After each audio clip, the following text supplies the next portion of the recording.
So, cool. Okay.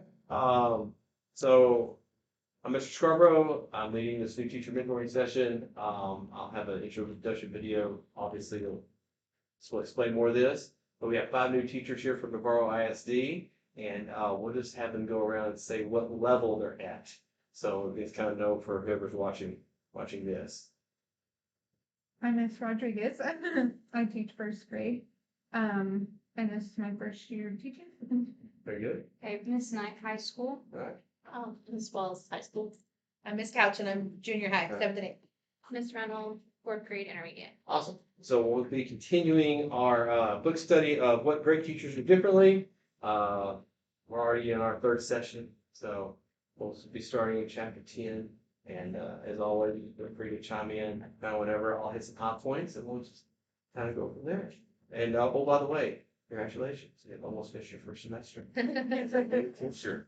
I bet you're feeling it a little bit right now. So good job. But we'll get to that when we get more in the discussion time. All right. So chapter 10, focus on students first. Underline one thing here almost off the bat under change for students' sake. For one thing, I found the greatest challenge is to get almost everyone on board. And sometimes you read this, it almost sounds just like his book for what great principals do differently, because that is one of the challenges he's noticed. And any of y'all in teams and groups notice trying to get everyone on the exact same page and the same thing all the time is hard. So I'm just kind of throwing that out there in case some of you are looking in the future. Don't look too far in the future yet. Teach first, please. And on that note, you'll find your better administrators. This is not, I'm not going to summon. There are always exceptions to the rule. Better administrators are usually in the classroom 5, 10 years, not just the 3 that are required. So keep that in mind. You're all younger than I am, so keep that in mind moving forward. But that's one of the great challenges I thought was worth mentioning. Okay, so his next point on the next page, how broad is your vision? And this I think is a really great chapter in. It really sets the table for, and this is not a bad thing. Get on your hallways. You're doing your jobs, right? And you get very focused on what you're doing. Your vision is very much in your classroom, your hallway. There in Waxahachie, we had what we call Tracy Locos. It was our 300 hall club game. And but that was our world, right? You know, those people on the hallway, we saw their passing period, and those were the people we talked with, those are the people we saw, that's who we hung out with. So this vision thing is good. In his experience up there in that first paragraph, the educators that take in the whole setting end up being the better classroom teachers. And it's hard to do as a teacher because you're on your hallway, you're in your classroom, where you should be focused on doing your job right. And so it's sometimes hard to see the big picture. There were many times, I made a note down here, we would make fun of Mr. Woodhouse, my principal at Waxahachie, where we had the 300 Tracy Locos. Because we didn't see the big picture, right? Woodhouse, what are you doing? So I don't know, for many of y'all, as you got older, your parents got wiser. Is that if I've got an administration, Mr. Woodhouse has got a lot wiser too, you know, because you just see that bigger picture. And so sometimes as a teacher, you got to step out of that and think, okay, there must be a bigger reason for that, and accept there's a broader picture there. So I think it's a good point from him. Your better teachers will do that. Great teachers resist the temptation to socialize when they should be supervising. Point on that is, like when you have assemblies and stuff like that, a practical thing is you have some that try to hide, you have ones that'll be out there in front. And they're usually the ones that are doing that anyway. Hallways, and they're consistently in there. And he talks a little more about that bringing every day, I think, in one of these later chapters we'll get to. Just for a musical reference, I love this Hotel California reference. It's great, yeah. Great song. All right, so remember what matters here in chapter 10. And all that we're talking about right now. One of the best things about being a teacher is that teaching matters and makes a difference, especially to the students. What makes teaching hard is that it matters every day. It makes a difference every day. And I've mentioned this in a couple of my emails to the high school. Just when we talk and maybe once or twice faculty meetings. But this is what sets, I think, education apart from a lot of the others. And it actually be a chapter I would include in my book where they learn about education, learn from baseball, because they play every day. y'all play basically 177 games a day. The kids come, you gotta be at your best every day. Doesn't matter if you got a headache, doesn't matter if you're sick. They're coming, they're coming ready. And it's hard to maintain that. That's why another parallel there is, you never want to get too high, never want to get too low. You try to stay right here, because it is a long marathon. And if you ride the emotional roller coaster, it gets even more difficult. So it's hard to know that, and that's why it's not for everyone, because every day you got to be that. You got to be that person, and it will test your emotions, and it will test your brain. It'll test you physically. But they're looking to you every day. And then I start this on the next last paragraph in chapter 10.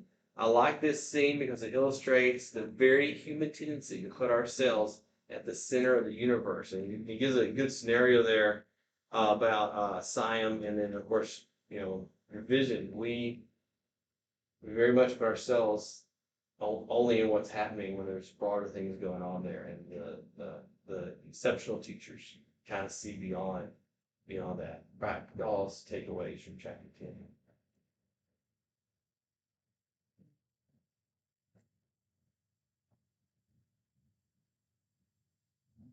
I think for me, the biggest part was like, please don't participate in like criticism or like the negativity, because it does, it kind of spirals, and it's hard to stop once you get there, right?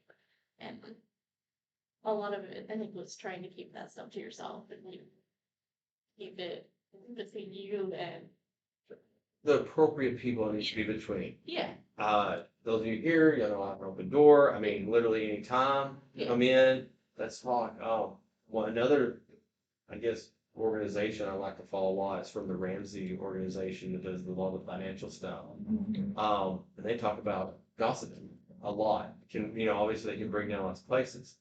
And, they are real big about it. If you're talking to the wrong person about it, it's basically gossip. And so if you got an issue, that's why I'm telling, come talk to us. That's what we're here for. We want to try to solve a problem. Sometimes we need to listen more and solve less. Okay, I have that problem. My wife does that too. But absolutely, just talking about it is not really gonna take care of the issue. no, You might feel a little better, yeah. but have we really solved the problem? No. Right. Anyone else? Chapter 10. I think it really, well, one thing for me anyway, when I was reading through it, it really brought further to light, or further to the surface, the idea that's we all know that teachers are important. We all know that we have a big influence on, young minds, the generation that's coming next. We all know that. But I think it really brought to the surface, okay, it's not just this blanketed statement that everyone said. There is truth It's and real. depth to it. And regardless of what that influence is, it's there. So you better make sure of the positive influence, right? One of my weekly, try to remind them often, you don't know when that day is going to come when you get that chance to be that kind of influence. And if you're not ready for it every day, kind of like you talked about in here, you might miss it. Right. You can't plan for it. No, you can't. That's what makes it different. Right. But that's what makes it rewarding. It's Right. double it, not double it. We were talking about something else earlier, in a totally different setting. I was in the classroom listening to a presentation, and Tom Hanks, League of Their Own. If it was easy, everyone would do it. Right. Exactly. That's what I'm trying to call this. So for reviewing this, this is Mr. Carpenter. He is a first-year assistant band director, and this is Miss Longy. She teaches science class. All right, so let's go on chapter 11. 10 days out of 10. Okay. I almost sum this one up kind of really easily, is that, and he says it in here, I can't remember exactly where it is in the chapter. You will get the reaction out of the kids that you kind of reinforce over and over again. That's positive or negative. We started a whole positive behavior system at Waxahachie. Yes, the electricity just goes to campus. And teachers was real eye-opening them, because they had to really realize this positive behavior thing, what they were rewarding. Was I rewarding negative behavior by always being punitive? Or am I going to reward the behavior I want by being positive and feeding that? And that's what a lot of what he talks about here in the power of praise section is that you want to reward what you want to get repeated in the classroom. You elementary guys probably understand that even more than some of the secondary guys do. But if you keep feeding that, my mom was an elementary school teacher, but she would, praise kids. Look at how well Johnny is sitting up in his seat, and then there's like, Yeah. that's what I'm gonna do now, right? So I mean, that's you feed that, you reward the actions that you want. So let's find a bit more in here. He talks about, I like this. You don't have to like this. You do not have to like students. You don't, and you're not. There are gonna be some of them, especially. I know you get some of the elementary, but some of the secondary ones that are as sarcastic as we are because we've been around them enough. Yeah, we're not gonna like them, but sometimes you gotta fake it. You still give them the respect, and you don't have to plan them as your own later. So, but if you keep giving that respect, keep praise them for the things you want to reward, that certainly does help.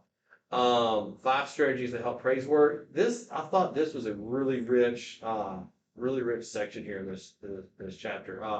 Authentic means that you're praising people for something genuine, recognizing them for something that's true. So kids will see through that, guys. If you're faking it, they're not buying it, and they'll buy it real quick. And they'll see it through quicker than adults will. So be honest with them. If you're really happy about Johnny sitting up, be really happy about Johnny sitting up. Effective praise is specific. Just don't. Oh, great. How you look? Those shoes look great, or you look put together today. I like the immediate part of this. He talks about being clean. This is often very challenging exception, except for educators. There's 2 parts to clean praise. He talks about it next. It's important to authentically compliment someone, not just tell a person something meaningless but nice because you hope they will do something different. And don't fall with the word but, because you just negated whatever you just said. I think it's usually worse because now they're like, oh, you have to, whatever's coming next is so bad that I had to get complimented before. Right, and there's actually science behind that. Like, was it 1 every 7 or something like that on positive versus negative comments? It's something down that line. So just be careful with that. And okay, so he ends this kind of section with finally effective praise is private. It probably does mean more when it is that way, and I buy that. But sometimes I don't think it hurts to look at what Johnny did today in class in front of us. I do think they notice that. I do think you have to be careful with how you do that, but the other kids notice. And so I do think there's a line there. He talks about too much nice. Yeah, don't overkill it. And then next to last paragraph in this section, effective educators understand that one of the teacher's most important tasks is to model appropriate behavior. So you see it, you reward it, but man, it's better if you just keep doing it over and over again yourself, and they will notice that. It's not the most unsarcastic comment I have, and I'm very careful when I use it. But we'll be on our phones sometimes in the cafeteria, and y'all know we have no phones. They're up here in high school, and Mr. Scarborough, get your phone out. Well, I have a degree. Usually my answer. When you get a degree, we can talk about you having your phone out, right? But that doesn't always model what they should be doing, because they could be going to struggle against phone out, and I'm not phone out. So so take those battles wisely. Y'all's thoughts, chapter 11. I tried to put it like in place today. The praising, even when there's not a lot to praise. I have one student, it's coming to the end of the 9 weeks, so we're trying to get all the grades in the system, and I have one student who is missing a ton of work, and I've been working to try to get those grades filled in, and he finally did stuff last night after I messaged parents and had conversation, and he brought stuff today, and it wasn't everything. By far was not everything that he owed, but I was like, oh my gosh, I got so proud of you. Good job. You know what I mean? I tried to take what we read and put it in place in the classroom. And it was a one-on-one, but I was still super excited for him and that he was working towards it. I found with the praise too, you have to be very consistent about it, and it's almost like it's better over time. The instant punitive may be effective for a little bit, but in the long run, usually the praise lasts longer.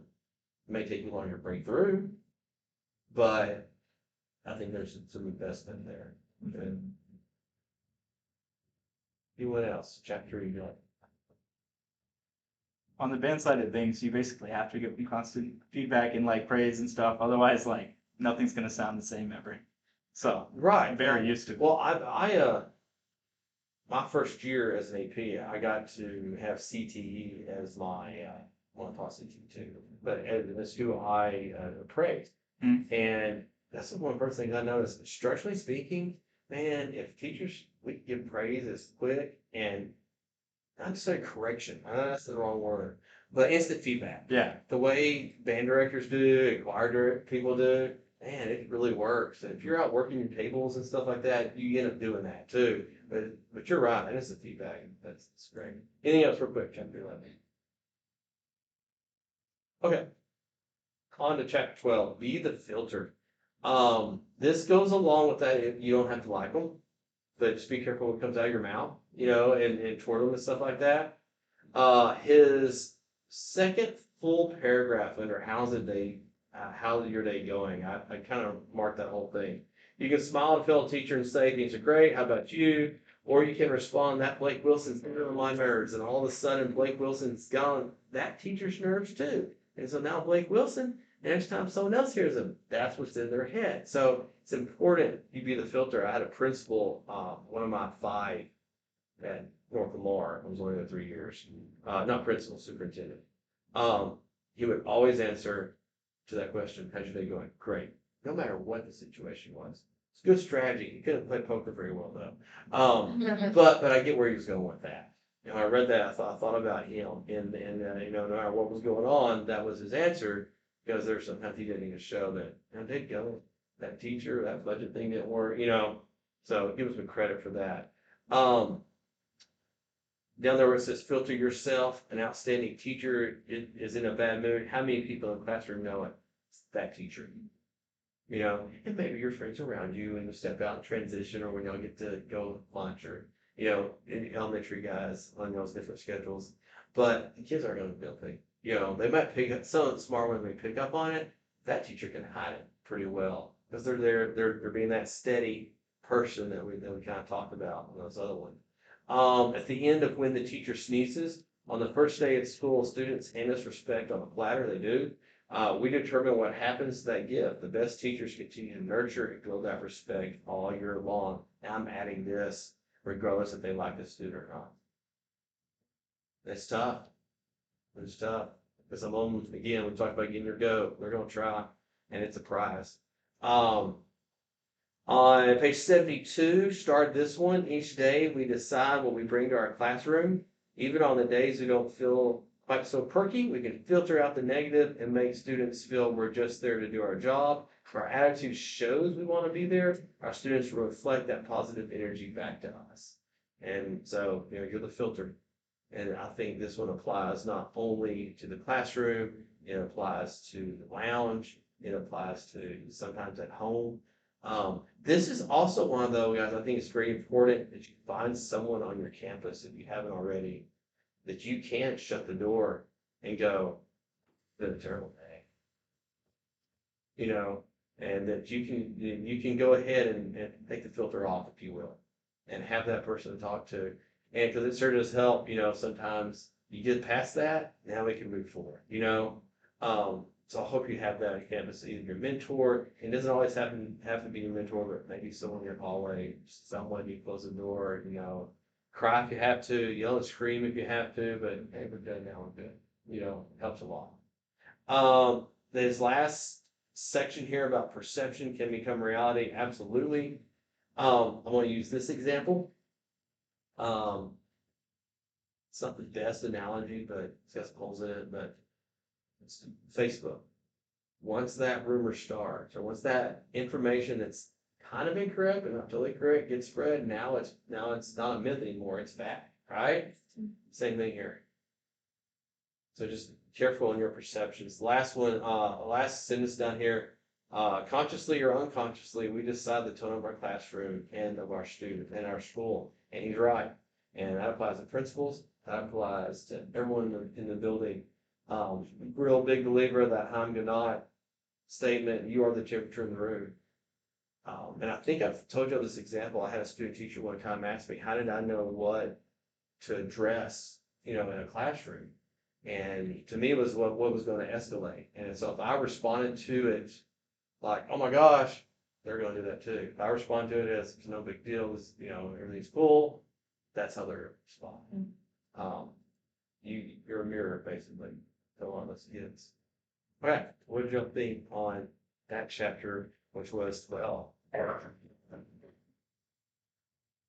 I think a big thing, at least for me, and I do feel like it's very common in new teachers, especially because we are still trying to build relationships with not just our students, but with our coworker, faculty and all that. So the whole thing of like the words, yes. The sentence it says where it's like the best predictor of whether the teachers will gripe in the teacher's lounge tomorrow is whether they heard we were griping there today. So I can't speak for everybody, but myself, like I've been more timid than I would normally be to do something first because I don't know how it's done. So especially for a new teacher, I'm like, okay, well, once I hear that somebody's done it, I'm like, great. You do it, okay. Well, then I guess I can too. And I'm not saying like go that extreme, but it's definitely becomes much more of a comfortable state to be in once you've heard that somebody else has done it. Absolutely. And I think as a first year teacher, do that. Okay. One of my professors, we were playing golf with another student, and we were playing golf with him one day. Got the name of the course out there near Sherman, Texas. But anyway, he was telling us, I got one main piece of advice for you in your first year. Go to school, shut up, and do your job. And just take it in. Just kind of learn the ropes. So what will happen, people will start trusting you. You're not causing any trouble. You're going in, doing your job. A little different to do in a leadership position.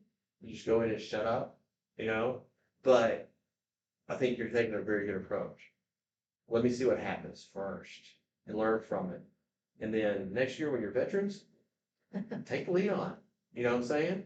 Even by the end of the semester, they may be coming to you going, what do you want to do on next year on this? But you're basically a veteran then. So I think you're taking a good approach. Let's see how this works. We'll watch you guys do it, and then evaluate how. And I think to evaluate how it works for you in your classroom, because that's another major factor too. So very good. Anyone else?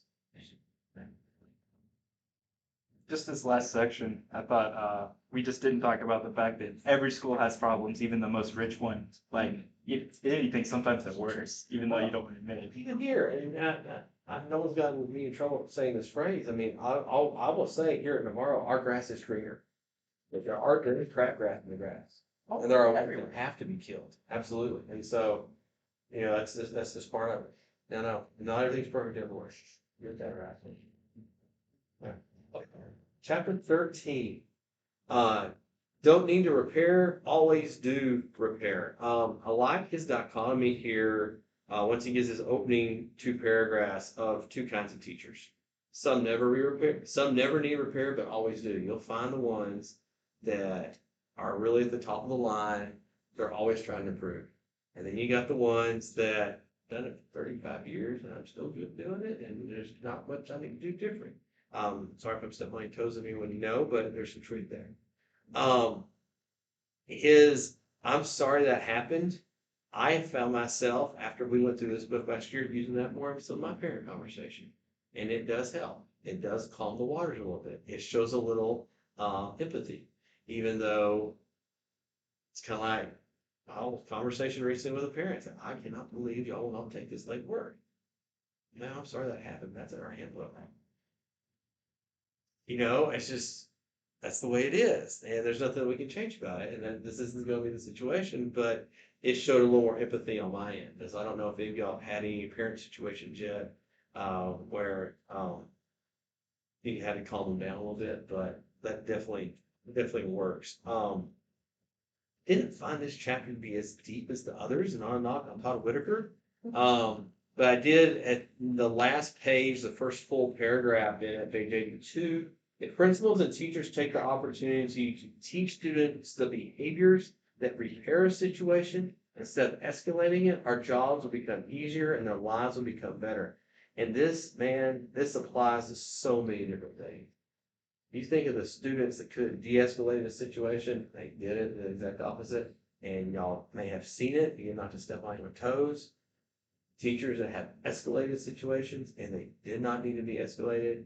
And what ends up happening, I mean, even on our side a little bit, when the teacher keeps escalating the situation, and no, sometimes they're standing the ground and they're like, but they can still de-escalate the situation. It ends up being two conversations. Hey, we gotta find a way to kind of diffuse this situation because the more you escalate it, the more you put yourself in a position too. You might be stepping in it yourself. We want to try to avoid that. Let's de-escalate the situation before it becomes anything major. Adults have that problem too. Definitely. Especially when, this time of year, spring, and that kid that we talked about that you don't have to lie, he's punching all your buttons and he pretty much has your goats. Yeah, you reach a certain point, you're kind of like, hey, I'm fed up with it, but that's where you just can't let it go past that. Be the de-escalator, get the admin involved. It certainly does help. Chapter 13. Yeah, for elementary, like in the beginning, I'm just like building relationships with them and they're building relationships with other peers in the classroom. So in the beginning, it's more of me like modeling with them, like, okay, how can we talk about this? How can we solve this with our friend or what we're going through? And so as time goes by, I've more been stepping back as a facilitator and letting them, okay, use your words, talk about, I feel this way, why? Okay, next person, I feel this. Okay, now how can we solve this? And so like really just trying to get them to be able to communicate, express what they're feeling and expressing it with the right words in the right tone. Because a lot of times they get frustrated really easily or, they start crying or they throw a tantrum or something. And so, and they get so close with each other, building that relationship that when they get hurt, they feel that hurt big time. So, so I'll step in, but then I'll also tell them like, okay, so how can we work this out? I'm like, don't look at me and say sorry. You have to look at your friend and say sorry. Use your words to help you so they understand what you're feeling and what you can do better next time. It applies to your colleagues too, Mm-hmm. and how we work together. Yeah, absolutely. Anyone else? Chapter 13. All right. So, a couple good discussion questions here, like we always do. How are you doing, really? Good. Y'all look like you're doing well. I'm not just saying that. I mean, don't no one came in here dragging. Your eyes look pretty sharp, and you don't look beat down. Okay, which is really a really good sign. There are times this time of year you can't wait to get to Christmas, and I'm not gonna lie, we can't either to some extent. But I mean, you look like you're doing well this time of year. Okay, so good. Thanksgiving helped a lot too. From things that are happening, like bad. Like the desire for Christmas is coming from something that is happening that's not good here. Yeah, that's good. Like, but it's not because anything's going wrong. Awesome. Well, that's good. That's good. How y'all feel? Can I feel that way? Y'all, Yeah, I right? agree. That's great. That's a great sign. Okay, so I've asked something similar before, but now you're about to have a chance to have a couple weeks kind of reflect. By the way, what will happen this summer, and I'll probably say this again before we get done with this whole thing this year, you will have your biggest jump between your freshman year and your sophomore year of teaching. Same thing happens with kids, same thing happens with jobs. There's something happens over that 2.5 months, you should be 3, 2.5 months, that you will finally get a chance to kind of rest and look back. 2 weeks is almost enough for you to start doing a lot of that, like we're about to have. So real quick, and then you may have better answers, after Christmas break. Biggest surprise of your first semester? What's something that maybe you did not expect, but or maybe you did expect it and it still did surprise? But what's one of the biggest surprises you've had in that first semester? Honestly, not making area finals. I thought the band is definitely good enough to make area finals. That hurt. The way y'all were winning competitions too, and then that to happen, Quick side note, I know another very, I don't know if I told you, I know another very good band that went to state, but they didn't make finals, and it was very similar to what happened to y'all. I don't know, I think that it came down to judges or something, I don't know, but Definitely does. but I'm with you. I could go on a whole rant on why I like scoreboards so much more than I do judges. But that's also for the sports game. Right. So, you know, biggest surprises. You had this perfect PG world of teaching you entered in this year, and now you're errands. How much the kids want to figure stuff out on their own. I teach video games to them, like I teach them how to make video games. And we're at the point where at the end of the semester, they're like putting all together these components and making their own games. They're figuring stuff out that I don't know how to do, which is great. Right? Like, and they're teaching me, which is awesome, right? Like that's what it should be. Right, But- you can be a facilitator. in Yeah, that yeah. situation. So, and it works in college a lot of time. I just didn't expect it to quite get here yet, but we're there. Well, on that note, we live in such a different world We do. than even when you went to school. Yeah, we do. And you just got out. Yeah. Okay. Definitely when we got into school, how much these kids can do this stuff at home by themselves when they come in this building. Yeah. Well, in one of the presentations I was in Miss Limmer's class today, what was it, the exact thing? Bring your own device. Mhm. Problem is the security with that. Yeah. And there's a kid in that class that we know for a fact, Mhm. he's hacked into stuff, just fun. Yeah. Which in my IT class, we went over like cybersecurity and stuff. I purposely avoided that because like these kids will figure it out. They'll figure out how to hack this whole school and we'll be in trouble. Might even be able to figure it out on YouTube. Yeah. There's a 14-minute video on how to do that. Yeah. Other surprises to the PG Pithy world that you walked into here. I feel like this sounds bad because you're saying good things. How much they don't care. Like, No, in my honors class, they're just like all failing. They'll bomb a test and I'll be like, okay, if you want to redo it, here's what I need you to do. And they just don't care and they don't redo it. So now they've got 30s, 40s, 50s. Not just as a test grade, as their average, because they've got all this missing work. And I'm constantly telling them, you can do, like, and it's an honors class, I don't have to take late work. But I want to take the late work because they're all failing and they won't even give it to me. So I just like, and coming from someone who is a very good student, and like that would have driven me crazy. Anything less than 100, I'm like, I can't comprehend what is going through their head that they don't care that they right. are failing level of and do anything accuracy about it. Very, especially in secondary. I don't know how much I'll get of that elementary, but I know I'm in my 21st year in secondary, and yes, sometimes you're just like, how do you not care at all?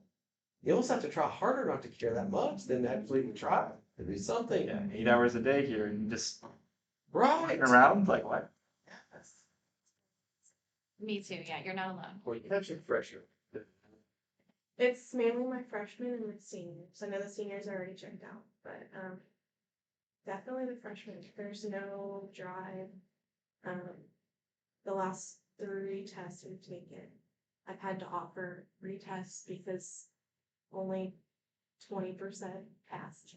Mm-hmm. And it's not because like, we're not going over the material. And I talked to them afterwards and asked them honestly who's studying and who's not. And the ones that are studying are making high A's. The ones that aren't passing. So I know in elementary we're big like on incentives and rewarding behavior. Sometimes it's immediate, some others are like long-term goals.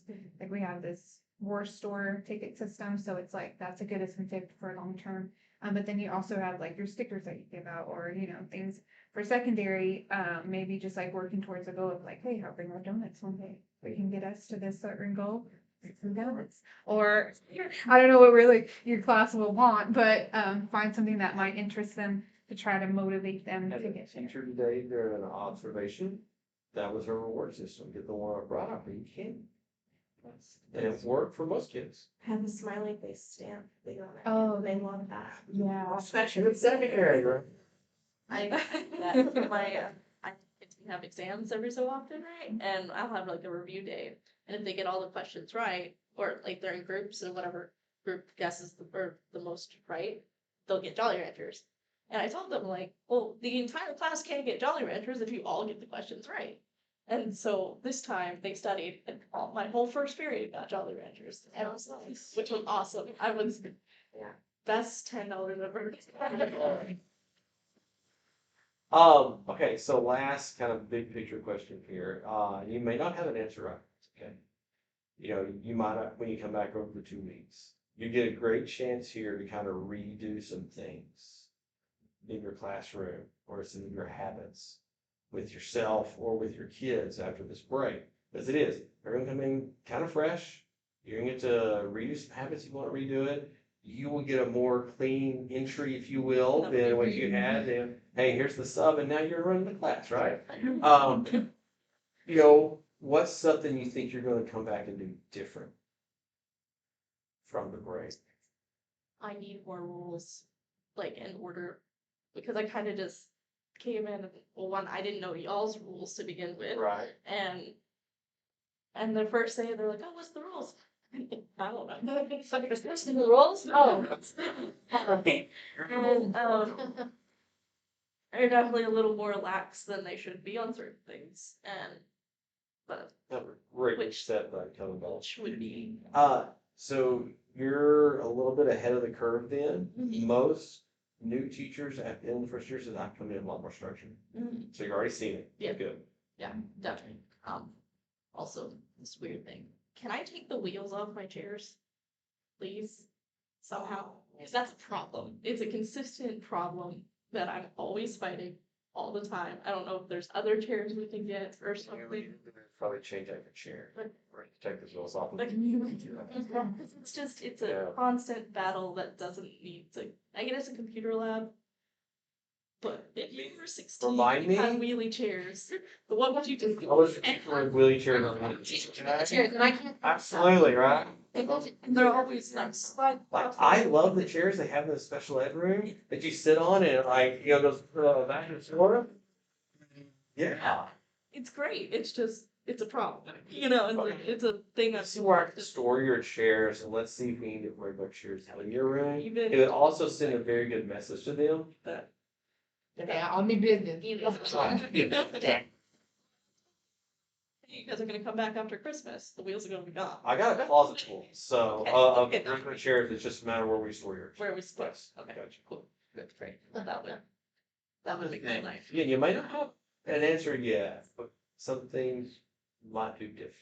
One thing I've noticed, and it's not necessarily, it's all but one of my periods, and the other period doesn't happen in his first period, so I imagine it's because they're so tired. But I was not great about stopping side conversations from the beginning. I try my best now. The biggest thing is when I'm talking, sometimes I don't hear it, and then I realize what's happening, so it's already delayed. Right. So I think they think if they can get it in real fast, it'll happen. But then all of a sudden, one person starts it, and next thing I know, I'm like, okay, half the class is talking, and I'm up here teaching, like, hi, hello, Right. I'm here teaching very important information. So there was times when I was like, you know what, like they'll figure it out. I'll, the teacher stare. Yeah. Everyone knows the teacher face. I'll try that, and it's still like it was like they were like, okay, well, we'll be done in a second. Thank God you stopped teaching for a moment. Like I've been trying to figure out what will help knock it off. School, right? Middle school. Yes. Well, and it's different things, and different classes have relate to different things. I have one where I'll stop, and then I'll have my one group. I have one group in this one class that'll literally go, like, shush. And I'm like, okay, that is way worse. It's still working through that, but trying to figure that out. And because I don't like to yell, I'm not good at it, but I tend to get real high pitched, and then they're like, okay, chill out, please. But like that's just been the biggest thing that I'm okay, we need to figure this out because I can't let it keep happening. That's just Can I throw an idea? absolutely. Okay, one thing that works for me, because in that bothers me too. I'm like, gonna be with the teachers there. But yeah, and then I have those few that are like, shh, shh, shh, over and over, and so it's like a shh, shh, thing. But yeah, so one thing that our principal like really pushed on us was proximity, like getting that control of the classroom. So I walk over to that friend, and as I'm still talking, they start to realize, oh, you know, and then like go into the next group, I have to go to the next group, or I do a little tap, or just like those, you know, nonverbal cues, or just like that, you know, hey, I'm here, like I'm here for a reason, and they start to get that hint, or if you just do like a little side whisper, like stop talking, and then like we continue, so it's not such a big distraction, but I found that it's helped so much. And so, like, even just throughout, like, me, of course, just regularly teaching, just moving around, you know, talking and teaching, just checking on work, but at the same time, making sure that they know I'm coming around. Like, I'll be, So, well, and I thought of that, I think it was one of those things where I thought of it and I quickly glanced over it because in my mind, it was like, okay, that'll take too much time away from my lecture parts of my teaching. Mhm. So then it did turn into a quick little voice. And then they'd stop for half a second and then keep going and within the next 5 minutes because they're like, okay, what you're gonna do that again, like that thing's gonna happen. Mhm. But I do, thank you for that, because I definitely need to strongly consider something. Well, for what you're saying there, are you in a situation where you can move around the room when you're lecturing? Because There are you times need something so you can move around a little bit better, because sometimes it's easy. In Tyler ISD, the way they put in the teacher's room, they were tied to a corner of the room when they were presenting stuff on PowerPoint. So if you had a rough class on the other side of the room, you had it kind of issues, does, yeah. right? So that was one thing crossed my mind. Also, having taught 10 years in middle school, man, it's a fine line you have to walk with middle school kids. You have to be firm, quick, also give them praise for what you want, but they also have to know the consequences are much worse. You know, Yeah. and middle school kids, you can give them quiet for a little while, and they'll try it again Mm-hmm. because it's fun. Oh, yeah. Well, and I've also not been the best of examples half the time, because sometimes I'll catch a whiff of it. And I'm a very outgoing and personal person. And I'm like, oh, no way. I'm like, okay, I'll take about that time. And you want to go to those levels, yeah. And with some of those kids, that will turn them to your side. And Right. they've been great. They really are. They do listen. It's just, I've realized that that's become the thing. And I've had some too that'll then like intentionally like ask me a question in the middle. I'm like writing a sentence out on the board of what I'm talking about. And they're like, so like last night for dinner, what did you eat? And I'm like, why are you asking me that? I think, now those are the same kids that will end up in her class in science. And so how does that work with the hypothesis of the eukaryotes or whatever, just to get them off Yes. point? I need to stop the social aspect of my classroom, myself included. So that's what I'm working on for next semester. Gotcha. So have you tried just moving? It sounds like it's boys, like one group. Well, So have you tried splitting them? when I say that, it's everyone. Okay. It really is. But that was what came to mind, just because that was most recently happened in my last period. Because at least in band, in the middle school level, like if we put two people next to each other, like they will never pay attention ever. But if we put them 2 seats away from each other, they're like little angels, and they just. Not it's a reassigning of seats. For some reason, I don't know how this worked out, but a lot of my classes are very imbalanced. From Like boys boy, and girl? girls. I have Athletics and the master's schedule will do a lot of it. like, oh, my most talkative. My biggest class is 20 kids, it's 19 girls and one poor sweet little boy. Oh, the baby, he's so sweet. But I'm always like, oh, and this was one that got up. I was always like, girls, y'all are being too loud, and there's something like that. And they're like, Santiago's here too. Are you calling Santiago a boy? I said, God, I was so heated that day. I went, Santiago's not talking. When Santiago talks, I'll say y'all. So no, I'm saying girl. And she's like, Hey. go. This kid is the quietest little kid ever. I'm like, I don't know how you think he's roped in this, but okay. And they're all best friends. They all have like the best time together. It's athletics. And so they never stop talking. I'm like, oh, good Lord. Sure. Awesome. Very, very good. Look at you, just having a cat on. One girl, when she asked me, I was like, how dare you ask me? Anyone else? Make a change. Or something, an opportunity. Probably gonna put a grade check on band binders. Make sure they have a pencil in it all the time. Okay, good to use Uh, that. Yeah, lots of kids seem to show up to school without a pencil at all. Like in their, I don't know if teachers are giving it to them or what's up, but they just don't have a pencil in the room at all. The lack of certificates and like how fast they've gone through them in fourth grade is astonishing. Yeah. Like, not. Pack of pencils that I put out in like little extra bins at the on a side little thing in my room. So when a kid would have it happen, so I'm like, I have extras back there, make sure you return it, they're all gone. Oh, yeah. 500, I'm like, That must be a world where the kids go, there's any places my socks go out of the dryer. no, like Stranger Things, it's like everything but upside down. What's under there? Right. Good reference, by the way. That's all I have. Do y'all have anything major, any issues y'all want to bring up? Nope. Do I have an issue? No. I'm strange. Did something happen? You're the only boy basically in this group. Gotcha. All right. Well, I will not see y'all again for a little while. So Merry Christmas, Happy New Year. Make sure you do get some time to kind of. I mean, I know it's cliche, kind of what we talked about earlier. You know, you change the world. Really do it in this business. Give some time to really rest and take a break and mentally get away from it for a little while because it is hard and it is every day. And so you have to kind of reset yourself. And this is a great time to do it. That is one benefit of this job is that we get Thanksgiving, we get Christmas, we get spring break and and some other kind of like, and weekend and some off days, you know, kind of like 3-day weekends every once in a while that help you do reset. I heard one person said, you know, hey, it must be great being a teacher because, you know, you got all those days off. And I said, look, we deal with, a normal teacher is going to deal with over 120 kids every single day, plus their colleagues.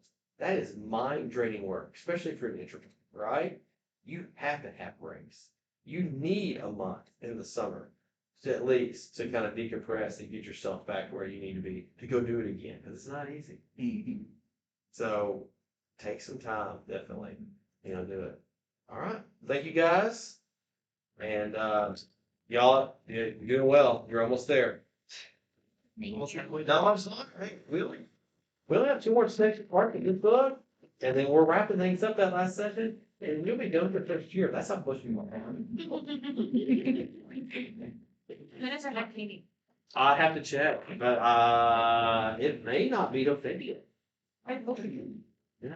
I'm very surprised. I'm doing well.